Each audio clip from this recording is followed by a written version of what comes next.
Great. Good morning, everybody. Welcome to the October board meeting of Empire State Development Corp. And great to see everybody in person for only the second time. And I'm meeting people for the first time in person since everything's been on Zoom for a while. And since not everybody knows everybody, let's go around the table before we get started with our agenda. And again, I'll start with Mike to my right here. Michael Rosen. I'm John Wong with Asian American Business Development Center. Rob Simpson with Center State CEO in Syracuse. You want to? Yeah, so I'd like to see the staff as well. Good morning, Kevin Eunice, VSD. Noah Raymond with ESD.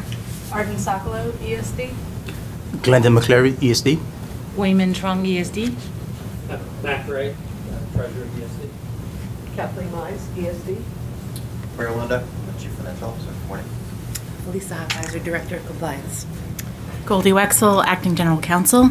Rich Gagliano, ESD. Benson Martin, Designee for the Department of Financial Services. Hilda Rosario Escher from Acacia. Very good. We have some staff. Ray? Ray Celebrayo, Small Business Division. Joe Taswell, ESD. Joe, how are you? And we have our staff who helps us run all these meetings, so Debbie and the team. Thank you all very much for what you guys do for us as well. So thank you, and with that roll call too, I'll recognize we have a quorum, and we have our President and CEO, Hope, joining us over the phone. I'll remind everybody that this meeting is live streamed, so public can be viewing us now or later. So mind your P's and Q's.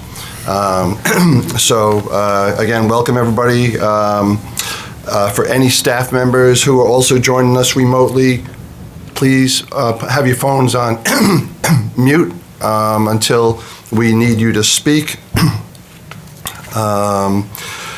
Let's see, the public was given an opportunity to both attend and to provide comments to us. I do not believe we have any members of the public here with us today. We did receive one public comment, and we'll address that as we get into the agenda. Let's see.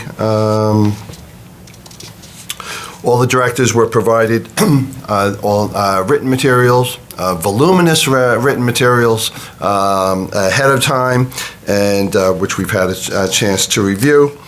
I'll now ask if any directors have any potential conflict of interest with respect to any items on the agenda. Any board members wish to recuse themselves on anything? Yeah, I have one, a startup company out of Ithaca that is being funded through New York Ventures. I do have a conflict with that one, so I'll recuse from that.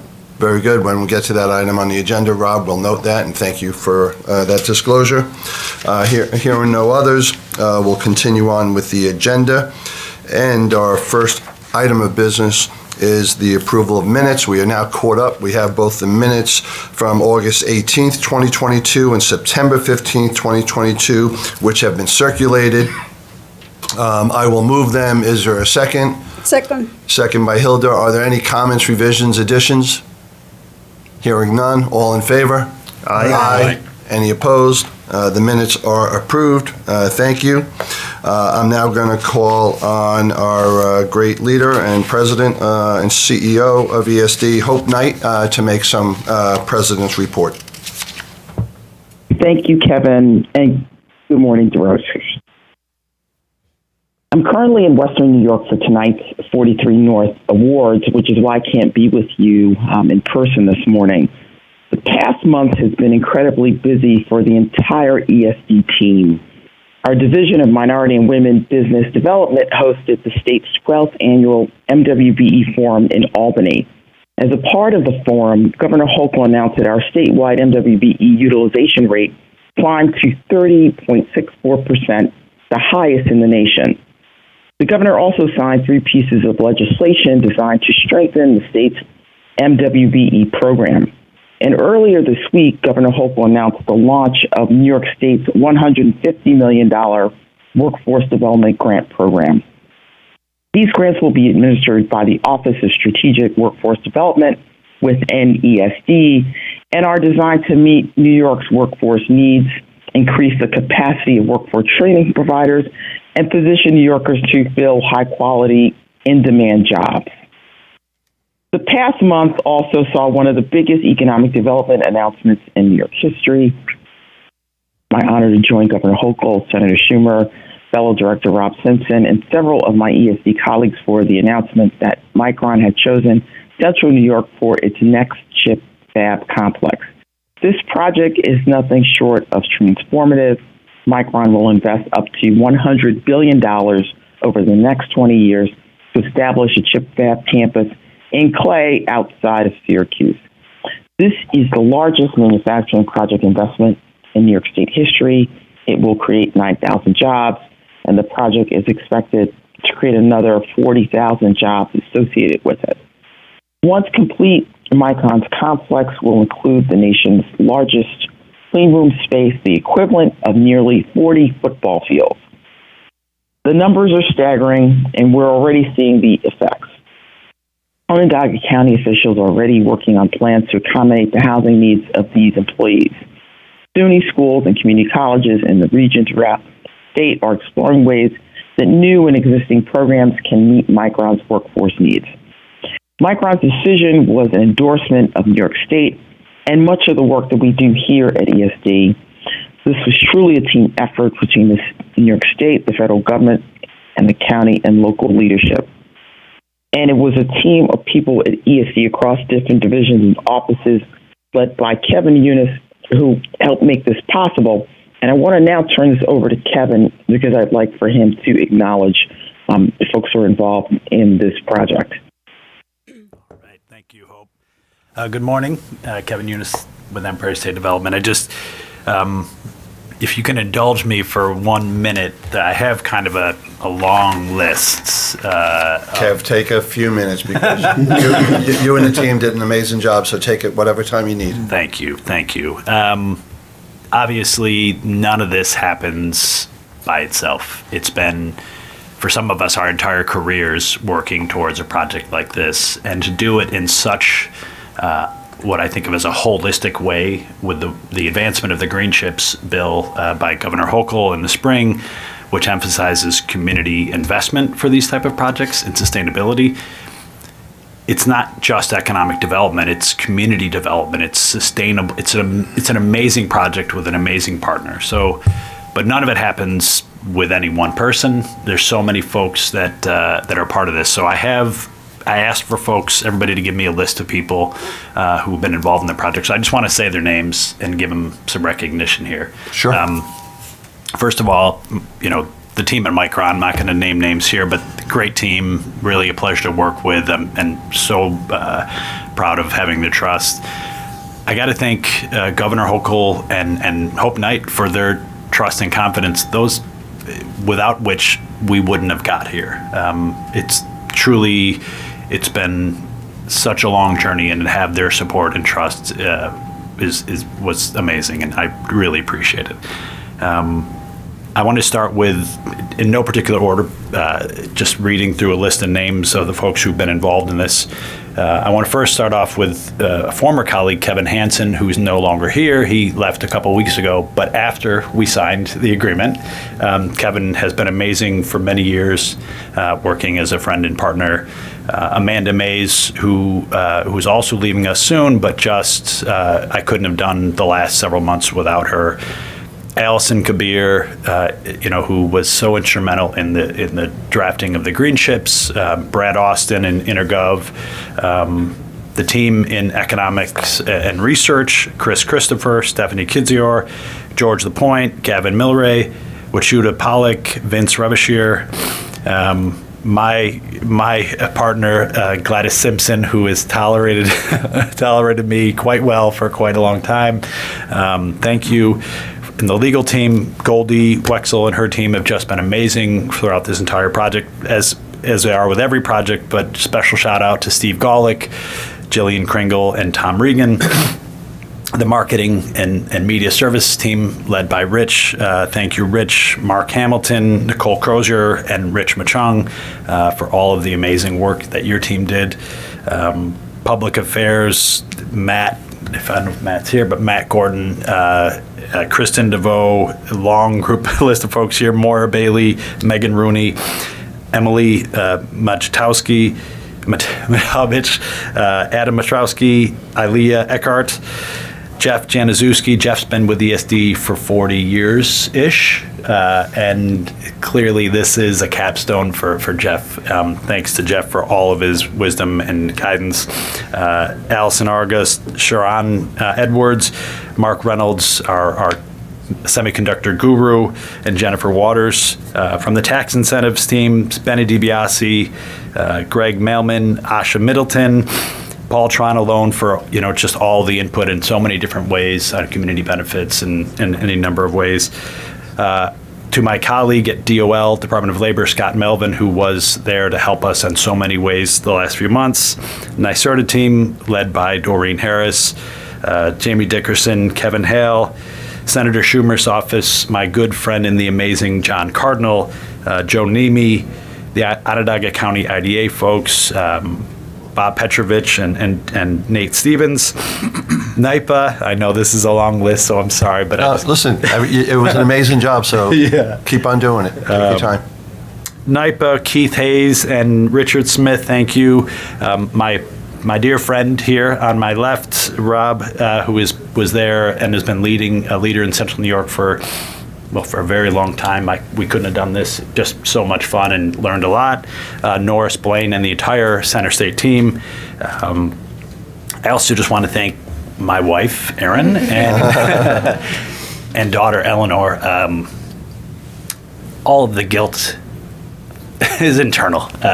None of it externally imposed. So it's been a long year, and they've been amazing. So thanks to them, of course. Yeah. Great. Is that it, Kev? Yeah, that better be it. You got it? You didn't forget anybody? No. I don't think I forgot anybody. Did I forget anybody? No. Of course, the county exec. I was focusing on people who aren't going to get a shout out maybe somewhere else or as often. Fair enough. So, but yeah, of course, the county executive and senator. Truly, without all of these folks, it doesn't happen. Without Senator Schumer, this project doesn't happen in the United States. Without Governor Hochul, it doesn't happen in New York. And without the county executive, it doesn't happen in Onondaga County, right? And so, so many folks, I'm sure I forgot many, but truly for some of us, this is a career. Some of us is a hell of a way to start a career.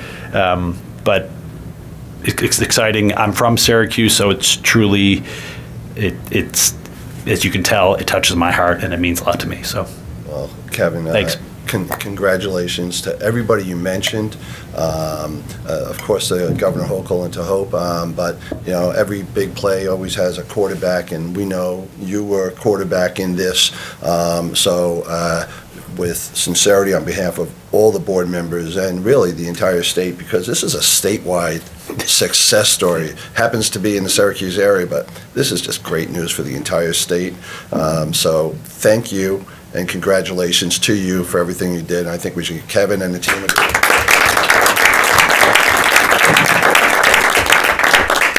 Good. Thank you, Kevin. Turn it back to Hope. Yeah, no, I just want to thank the entire team for all their hard work in making this project a reality, and salute Micron for choosing to grow and expand in New York State. And with that, it concludes my president's report. Thank you. Thank you, Hope. Do any board members have any questions for Hope? Hearing none, thank you.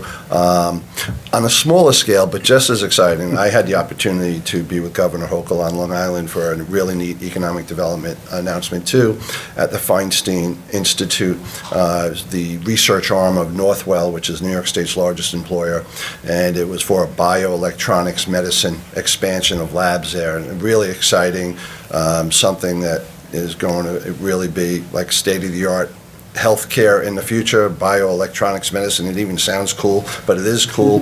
And it's an expansion. Once at the REDC, we helped them out with starting their labs, and now they're growing. And so the governor announced through the Long Island Investment Fund an expansion of those labs in Nassau County, and again, opportunities to be creating new jobs and jobs of the future.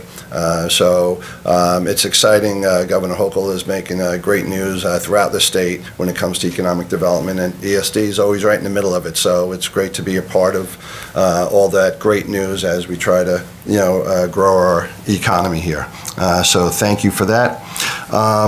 Next up on the agenda, I had asked Hope, and she delivered, that rather than just going through our agenda all the time, the things that we legally have to do in terms of approvals, I thought it'd be good, especially since some of us are new here, and ESD is like such an amazing agency that does so many different things and good things, that we set aside 10 or 15 minutes to learn about a particular program or issue that needs to be addressed.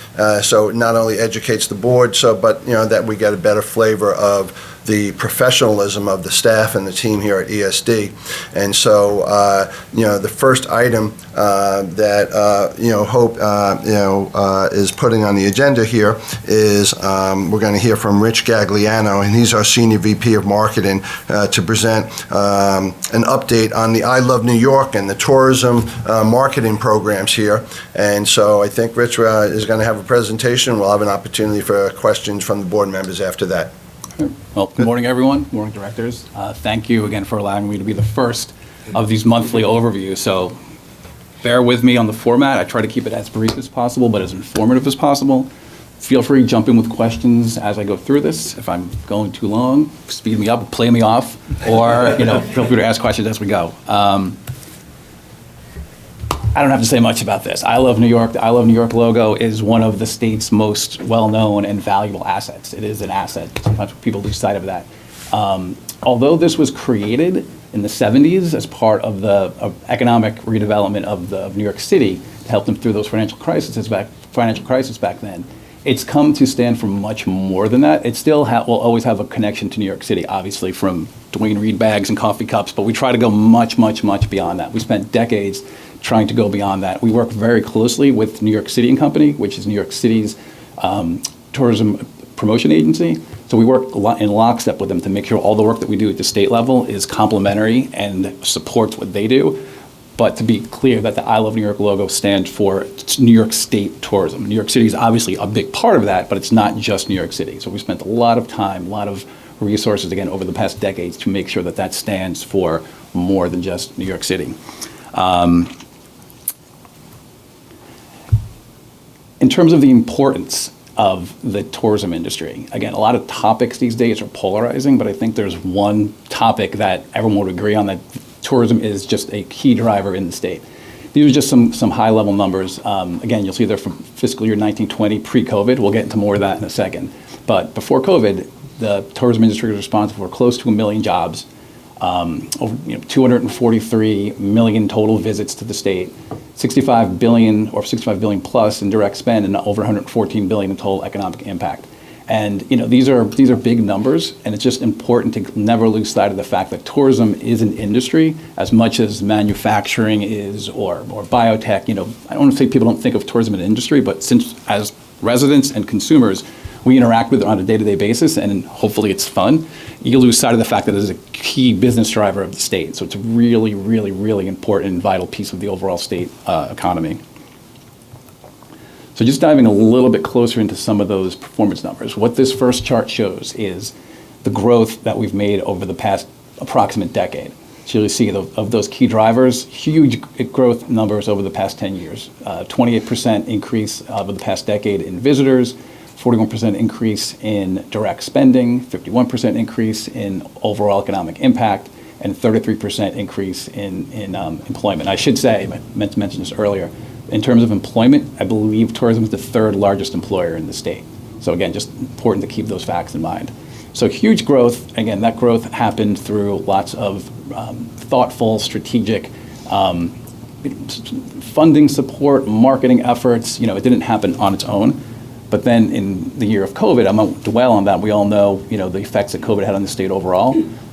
But in an industry that relies on public gatherings, it doesn't make travel more difficult. Travel was almost impossible, especially with international travel being locked down from the city. So it wasn't, grocery shopping changed a little bit. The way we lived our lives became a little bit difficult.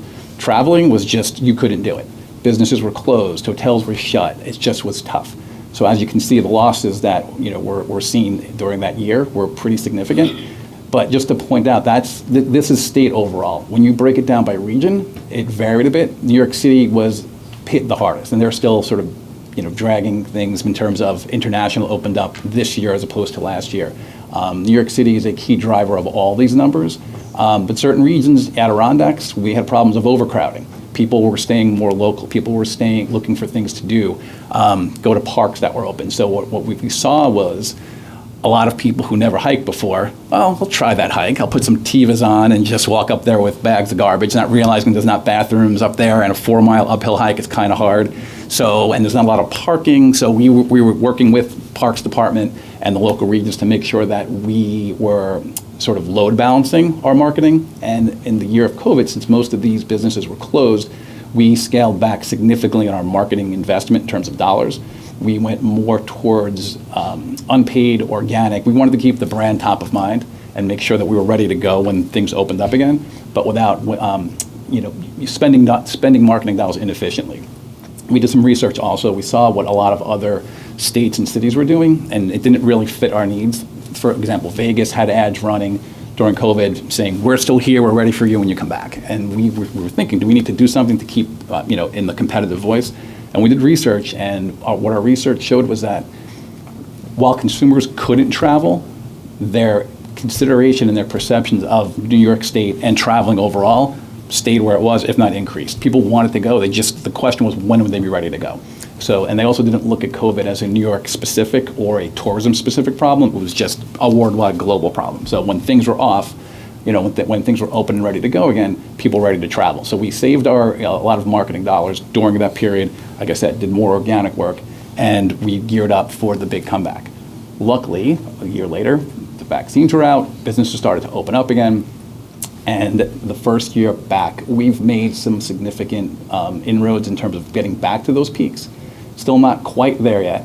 As you can see, one of the interesting stats is, if you can see the visitors, we're only 6% below our peak, but the spending is still a bit below that. What that indicates potentially, and this is just sort of theory, is that there are still more visitors coming, but we haven't gotten those long haul international people coming to New York City for a week with the high spend. So that's going to come back. We've been working with New York City and Company, and I think they are either on or ahead of forecast to get back to pre-COVID New York City peak numbers. So we're heading in the right direction. And some of the marketing initiatives that that I mentioned before, we didn't really need to change our strategy. This is the core principles of our marketing strategy pre-COVID. And again, like I said, our research indicated that there really wasn't much of a need to change that drastically. Our core target is the high family, like I just mentioned, the high family leisure travel target. Those who travel with multiple people, stay for longer trips. It's not that we only focus on them, but that's our core. We've been getting a little bit more into younger travelers, single travelers, segment marketing to different groups, but the core is still our long-term family travel. And our key target is within New York State and within our neighboring states. One of the things we did last year, but we're testing, we expanded a bit more into the international market. I'll talk more about that later. And we also ran some consumer marketing in the longer haul markets. So LA, San Francisco, Chicago. I'll show you some work that we did that was specific for that longer haul market, but that was something that we expanded into this year to be a bit more aggressive to help stem the comeback. From a messaging perspective, again, we try to promote the state overall. As you'll see in a lot of our TV ads and our campaigns, it sounds like I'm talking out of both sides of my mouth, and we say we don't promote travel to any specific destination, we promote the state, yet we use specific attractions as examples. For example, we would never spend state dollars to promote, go to Legoland. Here's a coupon, 2-for-1. Legoland will manage their own marketing, but using Legoland as an example of some of the great attractions that the state has to offer, we will feature, I'm using that as an example of something we featured most recently this summer. So we do focus on specific attractions, but we try to spread them out as much as possible to to show the variety across the regions. And then from an integrated approach, we do not book hotels on our site. We don't drive plane tickets. We're not at the level of retail execution, but we do try to provide tools and information and content that help you plan your trip as efficiently as possible to quickly get you from our messaging and our environment out to an attraction to actually book a ticket and spend your dollars. And again, I won't go through all these in detail, but this is just an overview of how we measure our marketing performance. Like I said, since we do not book hotels and we can't track our success from a marketing perspective on on specific revenue coming through the system, we have an in-market survey that surveys our core target audience throughout the year, and we measure levels of consideration, perception, awareness, just what people are feeling pre and post when experiencing our campaigns. And what this basically shows is when we put these surveys out, one of the questions we ask is, are you aware of our campaign or are you unaware of our campaign? We separate those respondents into two separate buckets and then continue to ask them the same series of questions. When you compare those in the aware of our campaign bucket to those in the unaware, there are significant differences in terms of consideration, enthusiasm, and some key drivers that our research shows are factors in people choosing a vacation destination. So what that basically says, in sort of easiest terms, is those who experience our campaign have a higher consideration. Therefore, let's get more people exposed to the campaign. Way oversimplification for that, but that's one of the key measures of how we measure the effectiveness of our marketing. And the chart on the right shows we asked the same survey questions to all of our respondents about our neighboring competitive markets. And New York State and New York City consistently beat out our neighboring friends. So that's it for the numbers. Now, as a marketing person, one of the reasons I got into marketing was to do the fun stuff. So from here on in, no more charts, no more numbers. I want to show some high-level examples of some of the work that we do that result in those numbers. I'll get back to the TV in a second, but like I mentioned before, typically we would go out with statewide messaging, and we market to people in the state, to our neighboring drive markets, and we try to feature as many regions and attractions across the state. This year, to be a bit more aggressive, we ventured out to more longer haul markets. So when you see the creative, you'll see a slight difference where we feature more of the most iconic, well-known locations versus more of the specific things we have in state. And I'll play those in a minute. In addition to TV, I know TV is probably the most recognizable and spotlighted asset, but it's not just the television. We've got a huge digital footprint. We're on all the key social channels. We spend smart investments on paid search, which really identifies those hand raisers, people who are already looking for a vacation, searching. We then push them to our content versus the more visual elements that kind of drive you to our site and try to convince you to choose New York versus someone else. From a PR perspective, a lot of you recognize our friend Ross. Ross is our Vice President and Executive Director of Tourism. He's frequently the face of I Love New York, local news, quotes, interviews, articles. From a PR perspective, we've got a huge footprint there. I'm sorry, let me just play those spots right now. So the first spot I'm going to play is the one that was made for the long haul. We're just calling it Best Of. So again, it features more of the most iconic, well-known, beautiful visuals to try to get someone to book a trip, a long haul, book a flight. There's something for everyone in New York State. Because some of the best experiences in New York also happen to be some of the best experiences in the world.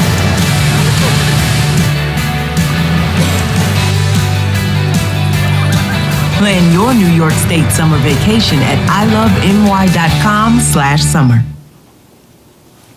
And then the second spot, this is one that runs more, within state, within our drive market. So similar message promoting the state overall, but using more, let's say, localized examples as opposed to the big marquee attractions. It's time for an unforgettable New York summer. It's a summertime thing. It's a summertime thing. Summertime thing. It's a summertime thing.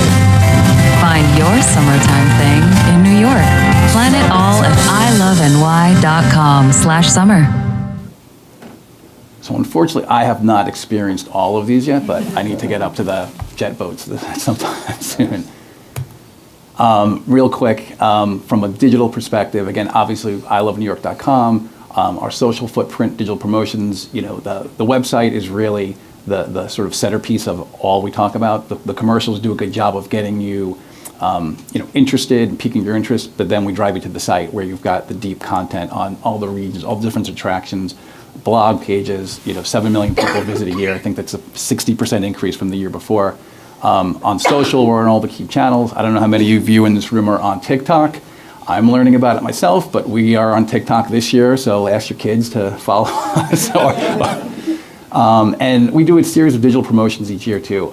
We do things, we do a March Madness promotion where it's a bracketed type, March Madness, similar to the basketball tournament where we pit attractions against each other, but we have a bracket of like favorite beaches and favorite golf courses, and we come up with a winner. But our most popular digital promotion each year, right now we're in the middle of it, is the Fall Foliage Report. You can sign up, and we've got a weekly report that shows you where, the different levels of fall foliage from beginning to midpoint to peak. We update that on a weekly basis. We've got, I think, about 85 what we call leaf peepers, volunteers around the state who just call in their reports of what leaves are looking like. We compile that. It goes out each week. Last year, that promotion alone attracted 725,000 people, and this year, we're a few weeks into it. We've already got 500,000. And then from an experiential marketing perspective, what we do with experiential is try to bring our story and engagement out to you. So each summer we have what we call our mobile tour. We show up at various concerts, food festivals, street fairs, any kind of relevant event that's gathering a crowd, and we set up our I Love New York footprint where it's got interactive kiosks and games. You can win prizes. This is a picture of our presence this year at the State Fair, which was one of our most interactive and most digital-based attractions. We also do a similar tour, the LGBTQ tour, where it's, again, we set up this year with 6 different stops.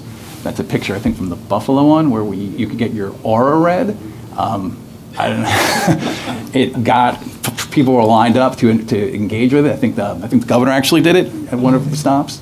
And then we also oversee the marketing aspects of the welcome centers. The 11 welcome centers across the region. They in total see about 2 million people a year. In those welcome centers, you can purchase Taste New York products and also engage with, I guess, a smaller scale from our footprint, but digital interactive kiosks, tourism information. And if you haven't seen them, they're really beautiful buildings. There's one in each region. And then behind the scenes, I would say last but not least, but one of the important drivers that we also oversee is support within the industry. So from a funding perspective, we have a number of funding and grant programs. Market New York matching funds have been around for years. This year, we were just awarded over $40 million over the next 4 or 5 years, I think it is, from the federal EDA awards, 14 of which we're going to be giving out in sub-awards to different regions. From an international perspective, we've got 4 offices around the world. What we do is work with them to help create tourism packages. In the international markets, there's still that propensity for consumers to go to a travel agent and book a package trip. So we work with them to help create package tours. We're doing a little bit more with them now in terms of consumer marketing. And from an education and workforce standpoint, we are always talking to the industry, webinars on trends, opportunities, best practices, working very closely with DOL in terms of job workforce training programs, anything we can do to keep the industry, supported and alive, especially now. These are all not new post-COVID. These are all things that have been in place. We've just kind of amped it up a bit post-COVID to make sure the industry is coming back as strong as possible. And just a quick, not as long as list as Kevin's, but just a quick shout out to some key members on the team. We can't list everyone, but I just want to call out Ross Levi, who's our Vice President, Executive Director of Tourism, Anna Packman, our Vice President of Digital Marketing, Shanique Costin, our Vice President of Experiential Marketing, and Mark Hamilton and Rick McChung from our Creative Services. So if there's any questions or. Okay. Rich, that was terrific, thanks. And yeah, I'll start off with a couple, just on the second to last slide there. The 4 offices internationally, do we actually have ESD employees in those countries? We outsource. It's, we partner with marketing agencies, marketing firms that specialize in international tourism. So we call it the I Love New York office, but it's essentially an outsource to an agency. Got it. And then with your, say, 2019 stats, pre-COVID, when we had about 243 million visitors, is that something that can be broken down? Are most of the tourists in New York, New Yorkers doing staycations throughout different parts of the state? And international, what percentage of the tourism comes from international? Yeah, we can break all that down. I can follow up and give you more. I'm just curious. Most of our tourists, are they New Yorkers or are they from New Jersey and Connecticut? Yep. To Ron Levi, hi Kevin and everyone. Hi. I would just mention that along that in-state, out-of-state split, generally New York is similar to other states where roughly 2/3 of our travel is within state, and then the rest of that is outside the state. That actually is sort of interesting and maybe counterintuitive. I think most people think that your job in tourism is to bring people exclusively from out of state, but a lot of time you're actually just competing with the couch. You're just trying to get people out into the world. So that's broadly speaking the split here in New York State, which is, like I said, similar to every other state as well. That was helpful. Thanks, Levi. That's exactly what I was asking. And that's what one of our our core strategic principles was. We market within state and within drive markets, and we really haven't done a ton pre-COVID in terms of the longer distance, but to sort of get things back as quickly as possible. We explored that this year. We're still looking at the results of how effective those longer haul messages were, and international, same thing. We didn't invest a ton internationally because up until this year, you physically couldn't travel international back into the city. So now that's opened up again, we're working with New York City and company to see what the right mix is, not deviating too much from the strategy that we know has worked in the past, but how can we sort of bring things back as quick as possible by expanding that audience. Great, thanks, Rich. Just taking that one step further, of the roughly third of the visitors that come from out of state, what percentage of those are international?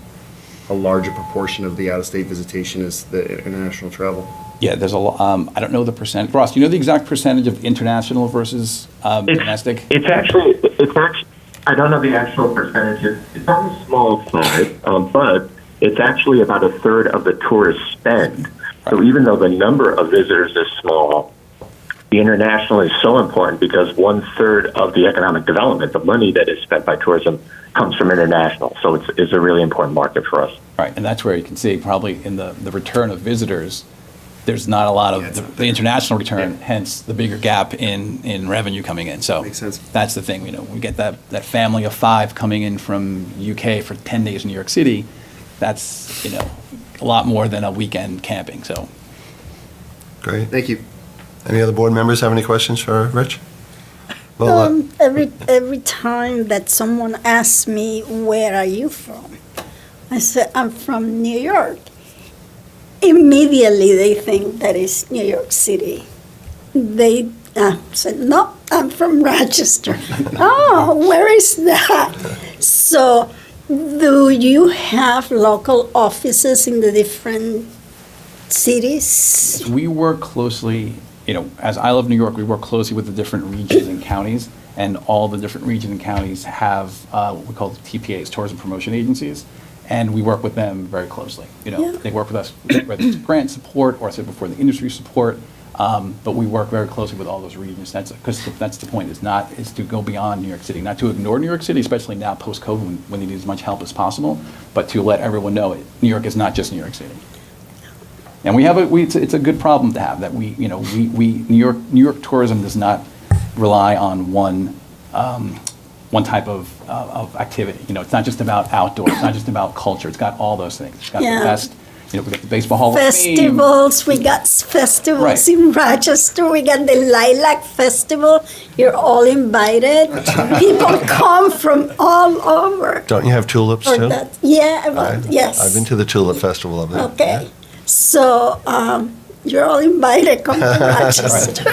And Syracuse too. Yeah, absolutely. Very good. That's one of the things we try to do is how do we, we have this wealth of content.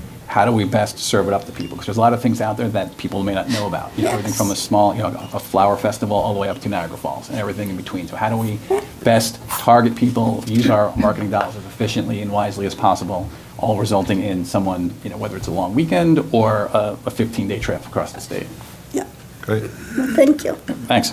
All right. Well, Rich, thanks to you and your team. That was very informative, and hope the board members Yeah, that was great. good with that. And so I asked Hope and Noah maybe to get on the next agenda, whether if we don't have a real busy agenda, then we'll do that. If we have a real busy agenda, then we probably won't have a special presentation. But I asked also, because it's sort of a new obligation, not brand new, but relatively new because it's being expanded, we have a significant broadband program here and obligations, and so I've asked for a presentation on what it is that we do in that area and what it is that we are now challenged to do going forward, because I think some new responsibilities were put on us. And then if other board members have ideas for other items we should get briefed on at future meetings, let me or Hope know, and we'll get them on the agenda as well. All right? Okay, well, thank you. We're going to kill the... if you need to. We're going to get back to our regular agenda now, and we're going to get to our corporate actions. And so first up, we have Wei Min Chong. She is our Assistant Vice President, Capital Access, and she is going to be discussing with us a state small business credit initiative. Good morning, Chairman Law, esteemed board members, and Commissioner Knight, and members of the public. So I'm going to present the New York State Bonding Assistance Program 2, which is established pursuant to Section 16F of the UDC Act. It is one of the 6 state small business credit initiative programs approved by the board on August 18 of 2022. So the New York State Bonding Assistance Program will use $22 million of the federally allocated SSBCI funds for surety bond guarantees to participating sureties that will facilitate, in accordance with the program, bid bonds, payment and performance bonds for New York State small businesses and contractors working on any government-led project or publicly funded project statewide.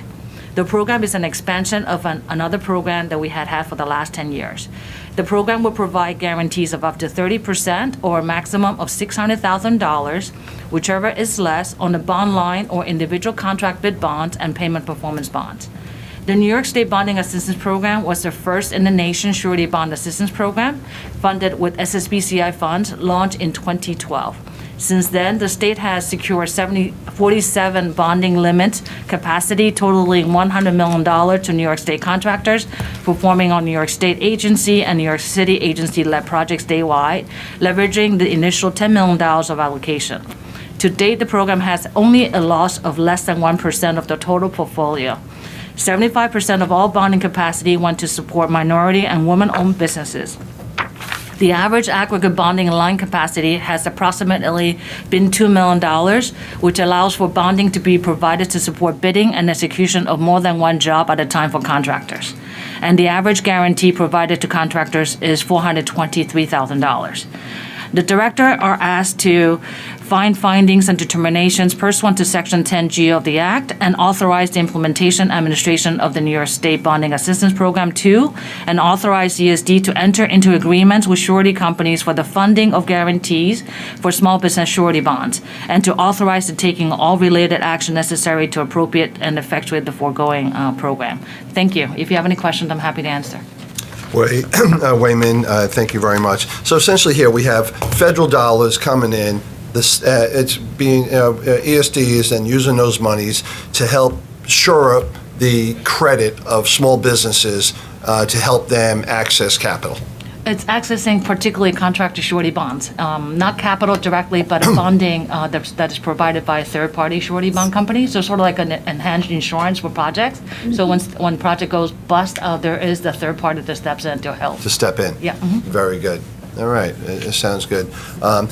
So I will move that. Is there a second? Second. Second. Do any board members have any comments or questions? All in favor? Aye. Aye. Any opposed? The motion carries. Wei, thank you very much. Thank you. Next up, we have Ray Salabarios. He's our Senior VP, Capital Access for the Division of Business and Technology, Small Business and Technology Development, and he has a New York State contractor financing program to brief us on. Ray? Good morning, Chairman. Good morning, board members. The New York State Contractor Financing Program will use $22 million in federally allocated state small business credit initiative funds to provide loan guarantees to incentivize lending intermediaries to increase access to capital to small contractors throughout the state of New York. The program will improve access to capital to help contractors successfully execute contracts from agencies or municipalities, again, throughout New York State. Participating lenders can use loan guarantees to issue government contract-related loans, lines of credits, managed lines of credits, so that they will otherwise not underwrite. Eligible lenders, the program funds solely will be used for the purpose of loan portfolio insurance, and will allow eligible lenders to use the funds for default losses on those eligible loans. Eligible loans will be used for contract project deployment, construction loans, managed payables and receivables, and general working capital for projects throughout New York State. Application for the program is expected to be made to CDFIs, banks, and credit unions on or about November 1st using the contract reporter. Program lenders will be allocated funding for the program loan guarantees based on their anticipated need, their historical ability to utilize the program funds, and the ability to offer contract financing that historically would be unavailable to small contractors throughout the state of New York. The directors are requested to authorize the implementation and administration of the program, and authorize the execution of loan guarantees, and authorize the taking of related actions. Thank you. I'm ready to answer any questions as needed. Thank you, Ray. So again, essentially, we have federal monies coming in. ESD is going to manage that and help small businesses with these loan guarantees. Right. What we want to do is make sure that with the tremendous amount of construction work going on in New York State, that we provide access to capital for these small businesses to participate in this program, specifically the JetBlue renovation, which is going on now, it's a $6 billion project. And we want to make sure that small contractors have the ability to actually go in, win a contract, and have the working capital needed to fulfill the contracts. Got it. Very good. All right, sounds good. So I'll move that. Is there a second? Second. Any other questions for Ray? Yes, how much can a business get? Well, depending on the contract, right? So it depends on the lender. We're going to guarantee up to $500,000, but that's not the limit they can get. They can get more than $500,000, but our money will only guarantee up to the $500,000 number. Any other questions? All right, there's a motion and a second. All in favor? Aye. Aye. Any opposed? Motion carries. Thank you, Ray. Okay, we're now going to get to our project section. And we have a bunch of projects starting off in the Western New York region. And we have Paul Tronalone. He's our VP of Planning and Policy for Western New York, and he has 5 items for us. Good morning, Chairman Law, Commissioners and Directors.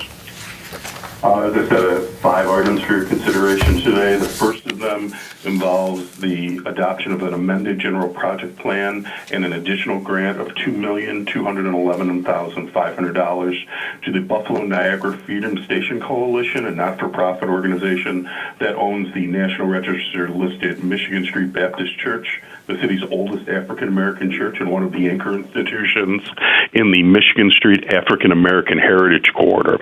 The grant will build upon a previously awarded $900,000 grant for structural stabilization at the church, and it will cover the construction of a 2,000 square foot annex addition that will house ADA access to the sanctuary space, ADA accessible restrooms, meeting and interpretive space, along with associated site and landscape improvements.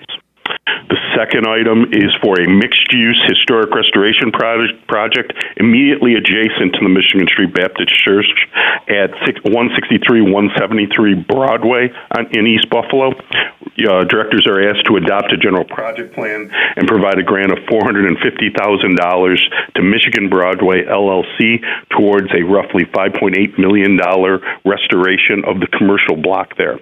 The grant's under Round 6 of the Western New York REDC's Consolidated consolidated funding application process and will be coupled with a previously approved grant under the ESD's East Side Corridor Economic Development Fund. The 38,000 square foot building was literally saved from demolition several years ago, and the restoration effort includes 18 affordable apartments and 8,500 square feet of street level commercial space, and the building is now called Nash Lofts. The Buffalo chapter of the NAACP, which was originally founded in the Heritage Corridor, has now returned as the inaugural tenant of one of those commercial storefronts.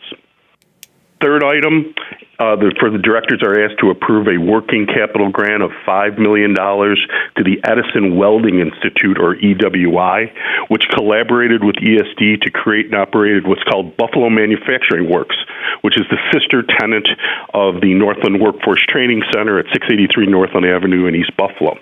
The state's strategic plan for the Buffalo Regional Innovation Cluster concluded that advanced manufacturing continues to show considerable opportunities for Western New York. Buffalo Manufacturing Works was created to provide consulting support to small and medium-sized manufacturers to help them implement innovations to facilitate their success. Now, EWI's primary effort to this date has been what's called the SHIFT program, which provided guidance and consulting to local manufacturing to identify achievable methods for innovation. The subject grant will fund what we're calling a SHIFT 2.0 program designed to support those companies to actually implement such technologies, including digital automation, artificial intelligence, cloud technologies, and collaborative robots or cobot applications. The program would engage at least 90 companies with the goal of having 30 of them actually implement automation innovations. And I should note that this ESD grant will serve as the required non-federal match for a component of ESD's recently awarded $25 million grant under the U.S. Economic Development Administration's Build Back Better Regional Challenge. Under that grant, $7 million in federal funds will further expand the breadth and reach of this initiative. The fourth item is for the directors to approve a $3 million grant to the New York State chapter of the not-for-profit Local Initiatives Support Corporation, or LISC, to fund and administer a small business working capital grant program in the East Buffalo neighborhood where the May 14th racially motivated attack occurred at a top supermarket there. Governor Hochul included the program as part of her Juneteenth announcement of $50 million in assistance in East Buffalo in response to that attack. In administering the program, LISC would offer small businesses in that area grants ranging from $5,000 to $50,000 based upon the business's documented annual gross sales to help defray the cost of various operating expenses. Now, LISC would be responsible for advertisements and outreach, creation of an online application, processing, screening, and award of grants, and electronic disbursement of funds, and program monitoring and reporting to ESD. Finally, the last item, the directors are asked to adopt a general project plan and provide a 2.5% 30-year loan of $500,000 to Musical Suites LLC, an LLC created by Snyder Development of Buffalo to help support a $5.8 million historic reuse of the former community music school in the Elmwood Village District on Buffalo's west side. The loan is part of round 4 of the transit-oriented development portion of the Better Buffalo Fund, which was created in 2014 to help advance dense infill projects in proximity to transit lines. The 18,000 square foot project created 22 one-bedroom apartments and commercial office space. And with that, I'll open it up to any questions you might have on those 5 items. Thank you very much, Paul. A lot going on in Buffalo. So, Goldie, I see 2 different things here. Can we do all 5 of these in one vote, or do we have to do a separate vote for each item? We should do a separate Hello? vote. We should do a separate vote. We can talk later about if we want to have the board authorize a different structure. Yes, because I'm still not certain why we could do a global resolution for all the administrative action at the end, but we can't do global resolution for when we have There a was bunch of prior things. board action. Yeah, there was Or you. authorization. What did that board know? No. So, no. For next month, we can work on changing that. That's something that, Yeah. we'll discuss offline, and, if we could streamline things, we'll do that. But since our council is advising us to do 5 separate votes on the 5 different Buffalo projects, that's what we will do. starting, well, first, let me just ask, we have all the materials that were, sent to us on a director's book for all these items, but does anybody have any questions while we still have Paul on the line? Okay, hearing none, then we'll go right to the votes for item number 2A for the Niagara Freedom Station project. I will move that. Is there a second? Second. Second. All in favor? Aye. Any opposed? The motion carries. For the Broadway, Michigan mixed-use project, item 2B, I will move it. Is there a second? By Mike. All in favor? Aye. Aye. Any opposed? The motion carries. Next up is the Buffalo Regional Innovation Cluster, item 2C. I will move it. Is there a second? Second. By John, second. All in favor? Aye. Any opposed? None. The motion carries. Item 2D for the Small Business Working Capital Grant Program for LISC. I will move that. Is there a second? By John. All in favor? Aye. Any opposed? Motion carries. And lastly, item 2E for the Regional Innovation Mixed Use from the Musical School Program with the Better Buffalo Fund. I will move it. Is there a second? Second. Second by Benson. All in favor? Aye. Any opposed? The motion carries. Thank you, Paul. Let's move on to the Finger Lakes region where we have Vinny Esposito. Good morning, Mr. Chair. Good morning, directors. One item for you this month. You're asked to approve a $1 million capital grant to the Seneca Park Zoo Society from the Regional Council Capital Fund Round 6. Seneca Park Zoo Society is the non-for-profit partner for the Seneca Park Zoo, which is the Monroe County-owned zoo in our region and our second largest tourist attraction. This grant continues to support the transformation and implementation of a multi-year master plan for the zoo. The primary element of this project that this grant went towards was the construction of a new centrally located trailside cafe and indoor dining facility to add to the amenities that the zoo offers its patrons. This project was $12 million, $400,000 in total. It was completed in July 22, and it is the second significant project we've supported of the master plan renovations happening at the zoo. And I should note that earlier this spring, Governor Hochul committed another $42 million to help complete that $121 million renovation at the zoo. I'd be happy to take any questions on the project, and I'd also like to introduce by phone with me today is our brand new Finger Lakes Regional Director, Laura Fox O'Sullivan, who started last week and will be taking over duties here in Rochester and presenting to the board in the future. Good morning, everyone. Right. Morning. Thank you, Vinny, and welcome, Laura. Vinny, question for you, or maybe somebody else on the team here. Have we invested, given grants to other zoos before, or is this our first zoo project? We have done others. As I mentioned, we've done one other grant for this zoo in the recent past from the Regional Council, but I know we've supported the Buffalo Zoo, among others, in the recent past during the Regional Council process. Very good. And Rich, I suspect this goes to help support our tourism efforts as well. Everybody likes taking their kids and grandkids to the zoo. I like going as well. All righty. So with that, I will move this. Is there a second? Second. Any other questions for Vinny? Hearing none. We got a motion and a second. All in favor? Aye. Any opposed? The motion carries. Thank you, Vinny. Next up, we have Jim Fail from our Central New York region. He's our Regional Director of ESD's Central New York region. Jim. Good morning. This morning, the directors are being asked to approve an $800,000 grant on a $5.9 million project to J.M. Murray Center, which is a nonprofit organization located in Cortland, New York. It provides employment and vocational training to individuals with disabilities. The project involves the purchase of a vacant manufacturing facility and to renovate that facility. This will allow them to consolidate 3 divisions into this one location. This project retains 198 jobs and will create an additional 8 jobs. Currently, there are 200 employees at the facility, and the project is complete. And I'll be glad to answer any questions. Thanks, Jim. Any questions for Jim? Hearing none, I will move this item. Is there a second? By Rob. Any other questions? Motion and a second. All in favor? Aye. Any opposed? The motion carries. Thank you. Mohawk Valley Region. We got Allison Madmoon, and I was up in Oneida County over the weekend, and man, talk about the colors, it was amazing. You were saying you reporting? No, but it was beautiful, and I did see the Mohawk Visitor Center as well. That was beautiful as well. I've been to the Southern Tier Visitor Center as well, so I'm catching a lot of them, but very good. So, Allison, you're up. Very good to hear, Mr. Chairman. Good morning. The directors are being asked to approve a capital grant of up to $750,000 for GSCB LLC from the Regional Council Capital Fund, Round 8.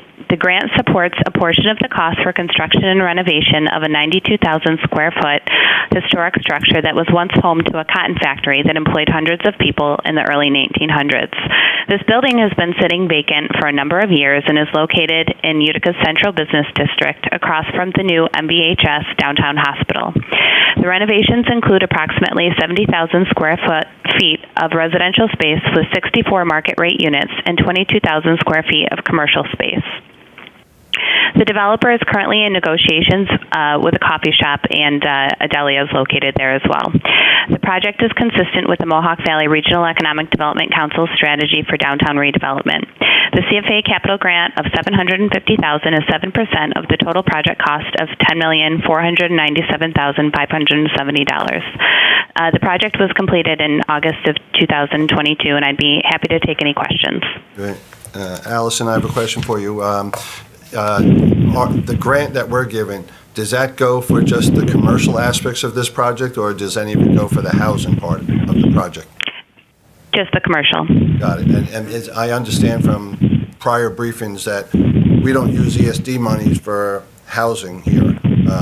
Various mixed-use projects throughout the state. If we're going to get involved in that, it'll be for the non-housing components of those plans? That's correct, yes. Got it. Thank you very much. Any other questions for Allison?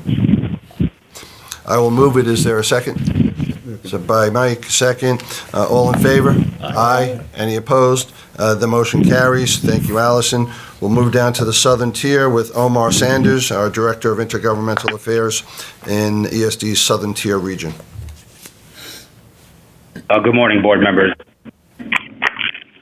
I have one project for the board's consideration today.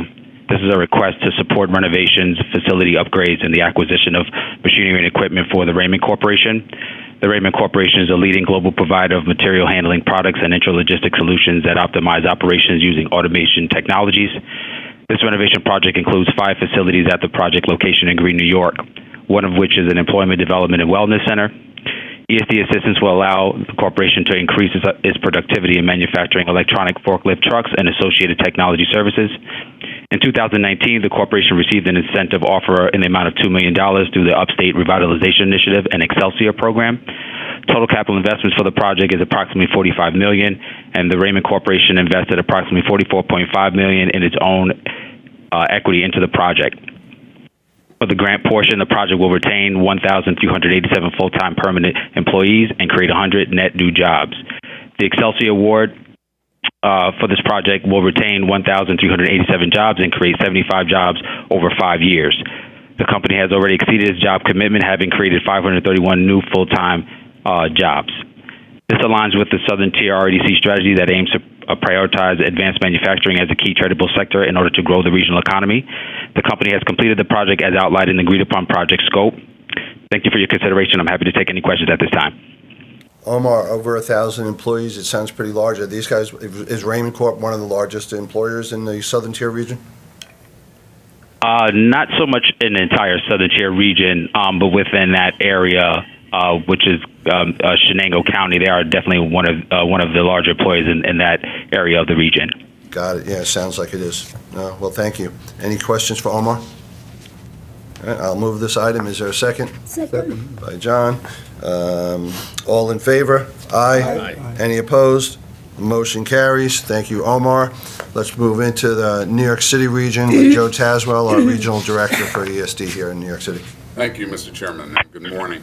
This is a request to approve a $1 million grant to Henry Street Settlement in connection with the $5.1 million renovation and equipping of the former firehouse to house the organization's relocated Neighborhood Resource and Parent Center. The project was designated as a priority project by the New York City Regional Council in REDC Round 6 and is in alignment with the Council's opportunity agenda as well as workforce development and downtown revitalization strategies. Henry Street Settlement was founded in 1893 by social reformer Lillian Wald with a mission to open doors of opportunity to enrich lives and enhance human progress for Lower East Side residents and other New Yorkers through social services, arts, and healthcare programs. Today, Henry Street Settlement has 18 locations and 685 employees and offers more than 50 programs and wraparound services to people of all ages, including Meals on Wheels delivery, job readiness training, mental health counseling, and supportive housing. In 2017, Henry Street Settlement took possession of a vacant firehouse adjacent to its historic headquarters. The 7,000 square foot 3-story building had been empty since November 2001 when the FDNY relocated Engine Company 15 to 25 Pitt Street, which is about 5 blocks away. The building has been renamed the Dale Jones Birch Neighborhood Center, and Henry Street Settlement has restored the building's exterior, installed an elevator to make it ADA accessible, installed new HVAC system, and fitted out the building to create new office, meeting, and community space. The Neighborhood Resource Center will provide a wide array of free services to neighborhood residents, including screenings for benefit and income supports, food stamps, employment services, health insurance enrollment, and legal and financial services. In addition, an on-site parent center will offer supportive and educational group sessions. The organization has exceeded its job commitment of 15 retained jobs at the project location and currently has 27 employees working at the Neighborhood Resource Center itself. The project was completed in July 2020. Thank you. Great. Thank you, Joe. Any questions for Joe? Hearing none, I will move this item. Is there a second? By Hilda. All in favor? Aye. Any opposed? Motion carries. Thank you, Joe. Okay, now continuing with the agenda, we do at the direction of projects. So Simone Bethune will lead us on these items.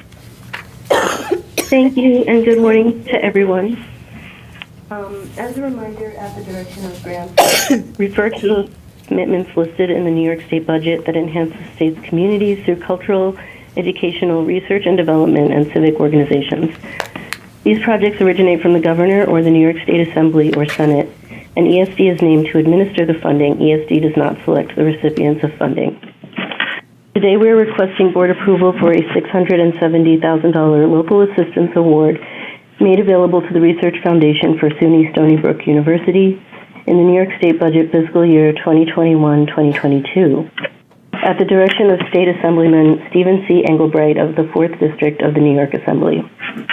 Established in 1951, SBU is an educational corporation that administers externally funded contracts and grants for and on behalf of the State University of New York. SBU completed an ESD application in August 2022, which was subsequently reviewed by ESD staff and approved to move forward.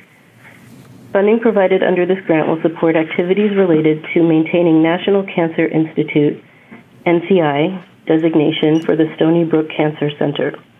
The National Cancer Institute has established constantly evolving guidelines that must be met in order for a center to achieve this status or seek renewal of existing status. These grant funds will support key recruitments and leadership positions that will allow for the expansion of the Cancer Prevention and Control Program, community outreach and engagement activities, and further development of both clinical and basic research programs. The grantee has initiated these programs and has met the required milestones to be eligible to seek board approval. Therefore, we request the board's authorization to make this grant. Thank you, and I can take any questions. Thank you, Simone. Any questions for Simone? No. As you all know, I am the chairman of the Stony Brook University Council, so I'm disclosing that, but there's no need for me to recuse myself as we are not exercising any discretion here, and we're being directed by the legislature to pass through these funds. And so I will move it. Is there a second? Second. By Mike. Any other questions? All in favor? Aye. Any opposed? The motion carries. Thank you, Simone. Next up, was there a question? No. Next up, we have Clayton Besh. He's our Director of ESD's New York Innovation Venture Capital Fund for 2 items. Thank you, Chairman. Clayton Besh. The New York Ventures would like to ask the board for authorization to make a follow-on investment of up to $300,000 in 8B Finances, $3 million convertible note investment round, with the balance provided by other experienced investors. 8B Finance is a woman-led Dundee, New York startup, the first end-to-end solution for supporting African students to access and receive financing they need for an education at global universities. Of African students accepted at global universities, only 1 in 3 actually enroll, primarily because of lack of access to financing opportunities. 8B addresses this limitation with its platform, and universities and the countries they're in get access to a growing, large, diverse, and largely untapped market of students who often stay in their host countries post-graduation. The company is partnering with universities to support students in STEM fields who are already attending global universities, but may not have the financial support they need to complete their education, or, like the company's founder, would like to attend graduate programs that do not have funding available. The use of this round's capital will be used to develop the lending capacity, build the team, and further its strategic partnership with universities and employers. The second request, New York Ventures would like to ask the board for authorization to make a follow-on investment of up to $1 million in Dimensional Energy's $4 million Series Seed investment fund. Dimensional Energy is a sustainable fuel production company spun out of Ericsson Research Lab in Cornell University. Using proprietary reaction design, Dimensional Energy is commercializing a process for converting carbon dioxide into sustainable aviation fuel. Aviation fuel contributes over 1.2 billion tons of CO2 into the atmosphere each year, with the aviation industry committed to a 50% reduction in the use of fossilized fuels in 2050. These sustainable aviation fuels, made from the conversion of CO2 fuel stocks, usually from industry sources, are emerging as one of the few stopgaps to achieve that goal. Dimensional Energy is based in Ithaca, New York, and is building pilot units in the United States and internationally, including one in the design stage in a partnership with the Seneca Nation in western New York State. The company's business model is to sell jet fuel directly to airlines, as well as licensing its technology to strategic partners.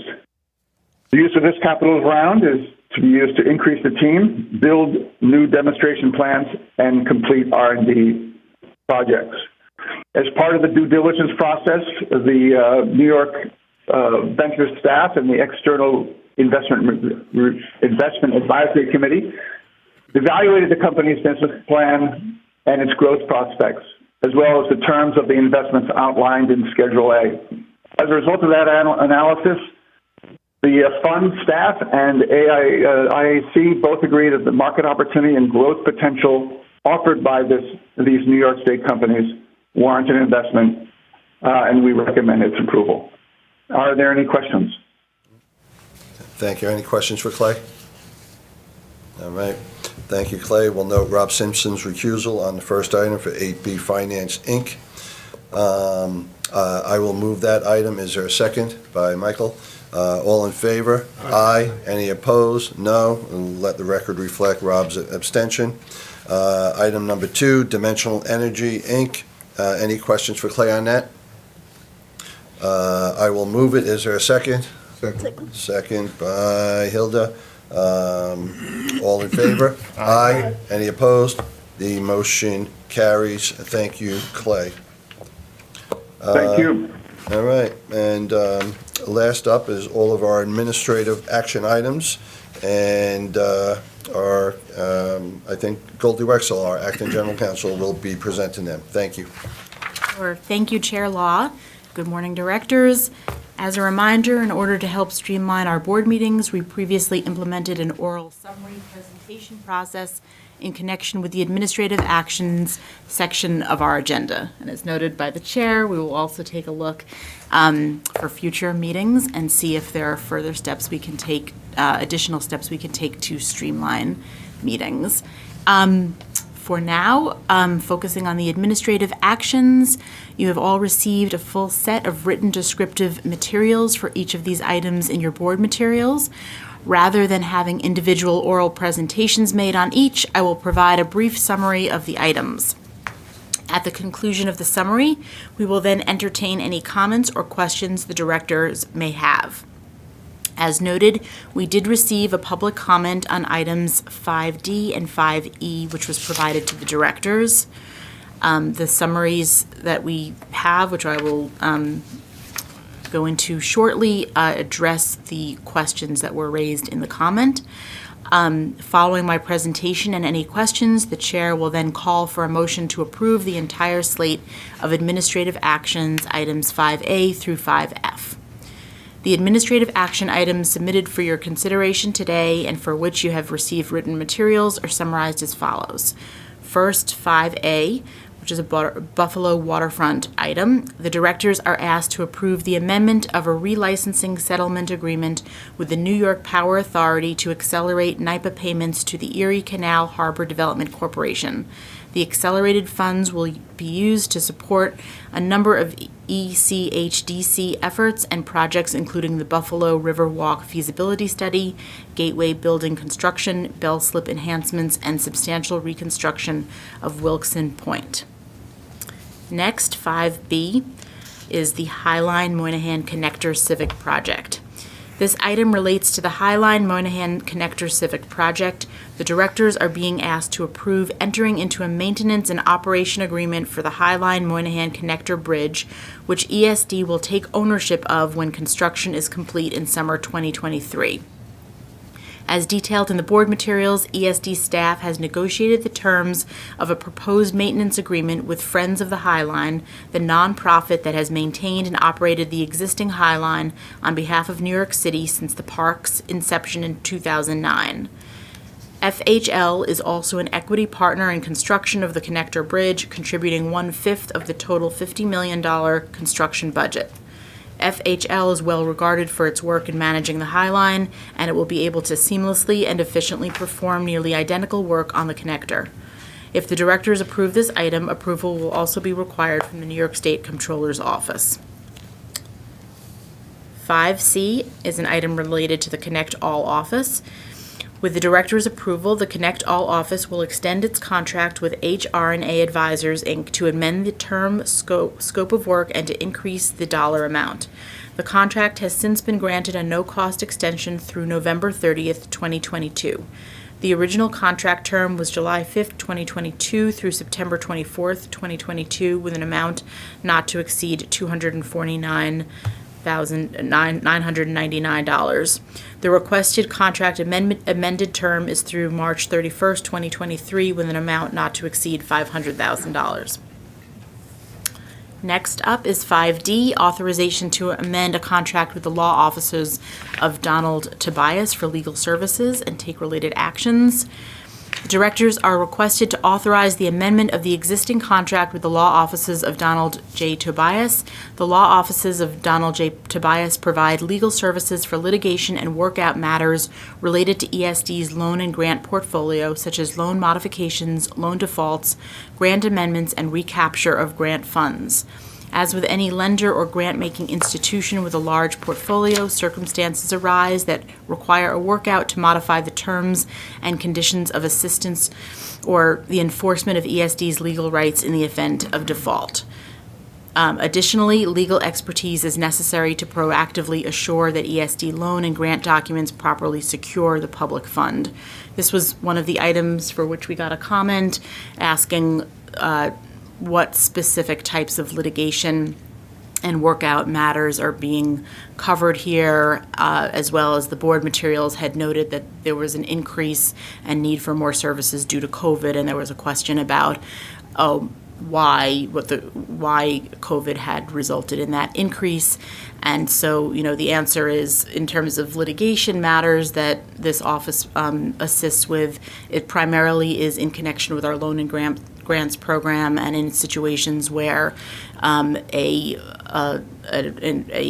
grantee or an entity that has received a loan is filing for bankruptcy, and we're a creditor and we need to be represented in those proceedings. Luckily, that does not happen that often. What's more frequent is we require the workout services to renegotiate terms of loans, and that's something that has increased due to COVID, just because companies have experienced interruptions in their revenue streams, causing them to need to renegotiate loans with us, and that's a big part of the work that this outside counsel is doing for us.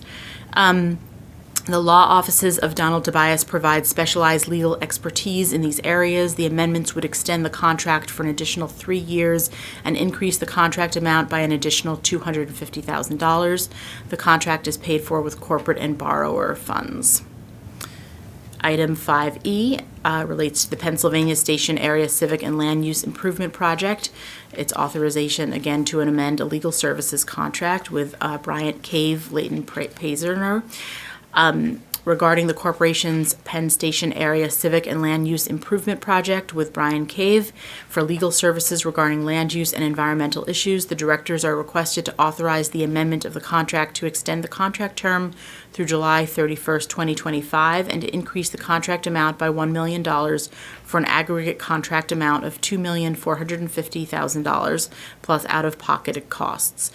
Other than these changes, the contract remains unchanged. The contract continues to provide that it will be paid for in part from one or more ESD impressed accounts funded by one or more private developers. And Goldie, the public comment that we received also asked a question on that item as well. Do you have an Right, answer? yeah, and Do you have that, an the answer as question well? on that was about whether or not the amendment will continue to be partially paid for by cost-sharing agreements with developers, and the answer is yes. Answer is yes. Thank you. Item 5F, New York State MWBE Certification Assistance Program, which we call SuperCap. This is an authorization to amend our services contract with two entities that are providing services related to certification. R6 Catalyst LLC and Hofstra University Entrepreneurship Assistance Center. In December of 2020, ESD's Division of Minority and Women's Business Development received board approval to enter into contracts with Hofstra University and R6 Catalyst to process at least 1,900 MWBE certification applications, which is 950 applications per contractor. As the contractors approach their application processing goals under the contract, ESD issued a request for proposals, which is currently out and published, for one or more contractors to continue this work. However, the division has determined that it would be advantageous to continue the current contractual relationship with the contractors and have each of them process additional certification applications while ESD completes the new competitive solicitation. The division is therefore requesting an amendment of the contract to permit the contractors to process additional applications during the amended contract term, which is a 4-month term with an option to go on for 2 additional months, so that we are sure that we are covering any potential gap between the time when we have the new contractor in place. I will now turn it back to our chair, who will call for any questions or comments you may have on any of these items before calling for a vote.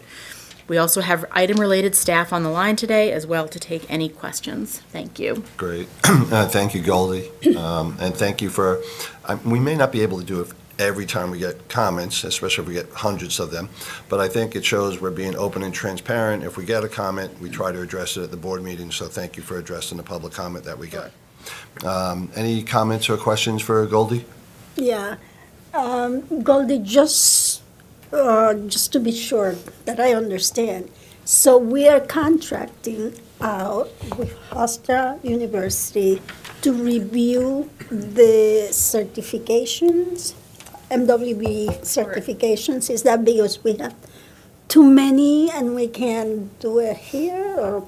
Well, we do have a large volume coming in. I know. If there's project staff that want to add to what I say online, they can jump in. But this program has been in place for a couple of years now, and what they do is they do the first sort of phase of the review process of the applications to make sure the applications are complete, and to do, to sort of get everything in place, do an initial look over. It then goes back to the division for final decision on certification.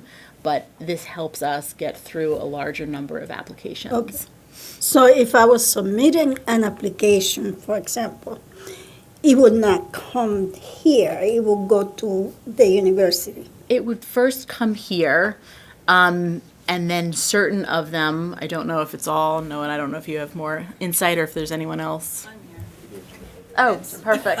Sorry, didn't see you. Yeah, first comes to, Jim Willigleen, Vice President, Research Operations and Compliance within the division.